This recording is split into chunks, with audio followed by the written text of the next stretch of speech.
Imagine a quiet, peaceful countryside suddenly shattered by an unimaginable horror. Picture a place where children no longer played in the fields, where farmers carried weapons just to tend their livestock, and where every shadow in the forest could be hiding a monster. This was the reality for the people of Gévaudan, a remote region in France, in the mid-1700s. For 3 long years, they lived under the shadow of a creature so vicious, so relentless, that it became the stuff of nightmares. The Beast of Gévaudan wasn't just a predator, it was a phantom, a killer that seemed to defy all logic. And to this day, no one knows for certain what it really was. The first attack came in June 1764, when a young shepherdess near the village of Langon reported seeing a massive, wolf-like beast lurking in the trees. At first, no one took her seriously. Wolves were common in the region, and attacks, while rare, weren't unheard of. But then, the killings began. A 14-year-old girl was found dead, her body mauled in a way that didn't match any known animal. Then another victim fell, and another. The beast didn't just kill for food, it slaughtered with a brutality that suggested something far more sinister than hunger.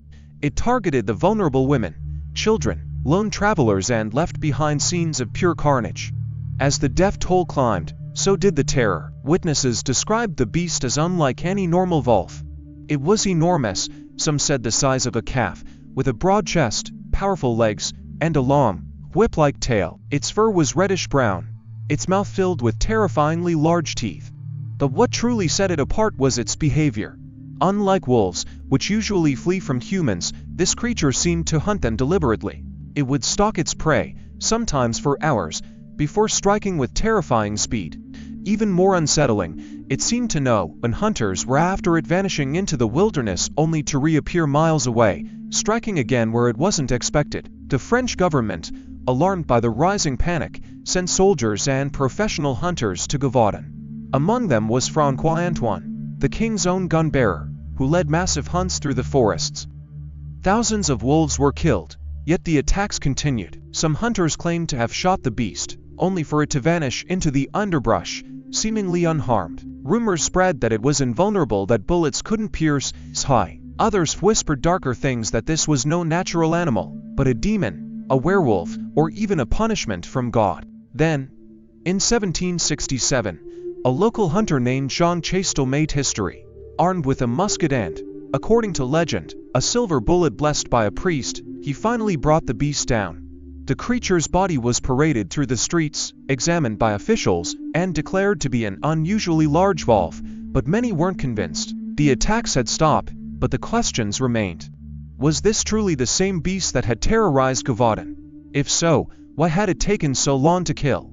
And why had it behaved so differently from any known predator? Over the centuries, countless theories have tried to explain the mystery. Some scientists suggest it was a surviving prehistoric predator, like a dire wolf, or an escaped exotic animal, perhaps a lion or hyena brought to Europe by a wealthy noble. Others believe it may have been a wolf-dog hybrid, larger and more aggressive than normal wolves. Then there are the darker explanations that it was a trained attack animal, used by a sadistic killer, or even that mass hysteria amplified the fear beyond reality. But perhaps the most chilling possibility is that we'll never know the truth. The Beast of Gévaudan has become more than just a historical mystery, it's a symbol of the unknown.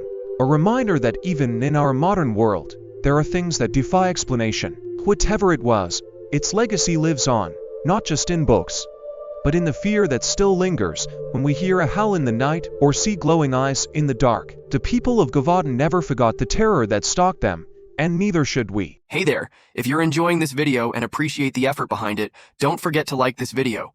It really helps the channel grow, and if you haven't already, hit that subscribe button and turn on the notifications so you never miss an update. Oh, and one more thing, share this video with your friends. Spread the love and support. Alright, now let's get back to the video. Let me know if you want any tweaks.